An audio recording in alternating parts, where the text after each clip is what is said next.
Doctor साहब, liver cancer के अक्सर पेशेंट्स को लिनवानिक्स यानी लिनवाटिनिब 4 मिलीग्राम या 10 मिलीग्राम की मेडिसिन दी जाती है। इसकी क्या वजूहात है? एडवांस लिवर कैंसर के वो पेशेंट जो ऑपरेशन के काबिल नहीं होते, उनके लिए लिनवाटिनिब डॉक्टरी में बेस्ट ऑप्शन है और फर्स्ट लाइन ट्रीटमेंट है। इसलिए ऐसे पेशेंट को ये मेडिसिन प्रेस्क्राइब की जाती है। डॉक्टर साहब, पेशेंट्स को इस मेडिसिन का कितना फ़ायदा होता है? इस मेडिसिन का सर्वाइवल रेट 13 से 14 माह का है। डॉक्टर साहब, इस मेडिसिन को कब तक इस्तेमाल किया जा सकता है? इसकी क्या लिमिटेशंस है? क्योंकि अक्सर पेशेंट्स को चेक करते हुए ये चीज़ सामने आती है कि ये पहले लिनवानिक्स को इस्तेमाल कर चुके हैं और अब इसको बंद कर चुके हैं। इसकी क्या वजह है? बहुत सारे पेशेंट जो इसका इस्तेमाल बंद कर देते हैं, उसकी कई वजूहात हैं। सबसे पहले तो इसके साइड इफ़ेक्ट्स हैं, जिसमें हाइपरटेंशन यानी ब्लड प्रेशर, हार्ट अटैक्स, दिल के और मसाइल, फालज।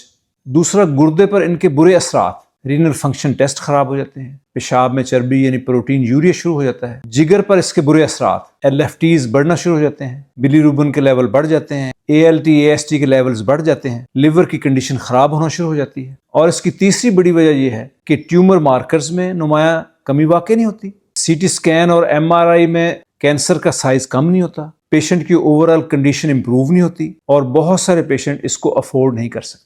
डॉक्टर साहब, इस मेडिसिन को कहाँ से ख़रीदा जा सकता है और इसकी क्या प्राइस है?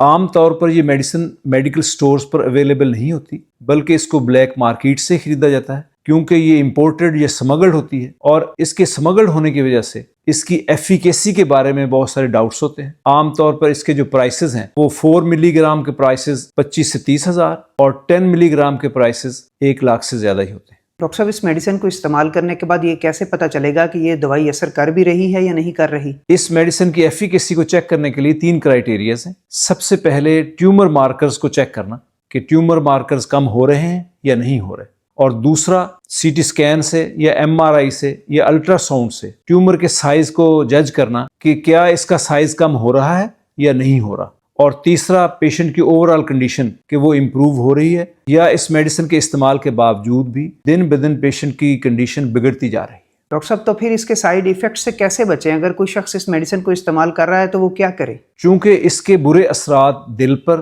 गुर्दों पर, जिगर पर और आंतों पर हैं, इसलिए इन ऑर्गन्स के मुसलसल टेस्ट करवाने होते हैं, ब्लड प्रेशर को बार बार चेक करना होता है, हार्ट की कंडीशन को इवेल्युएट करना होता है। इसके साथ ही गुर्दों की कंडीशन, RFTs को देखना, पेशाब के टेस्ट, लिवर फंक्शन टेस्ट को बार बार रिपीट करते रहना और एटलीस्ट 2 हफ्ते के बाद इन टेस्ट को रिपीट करना और डॉक्टर्स के साथ मुसलसल कांटेक्ट करना, ये इस मेडिसिन के इस्तेमाल के साथ इंतहाई ज़रूरी होता है। डॉक्टर साहब, लिवर कैंसर के वो पेशेंट जो किसी वजह से भी इस मेडिसिन को इस्तेमाल नहीं कर पाते, वो आपसे कंसल्ट करते हैं, तो आप उनको कैसे ट्रीट करते हैं?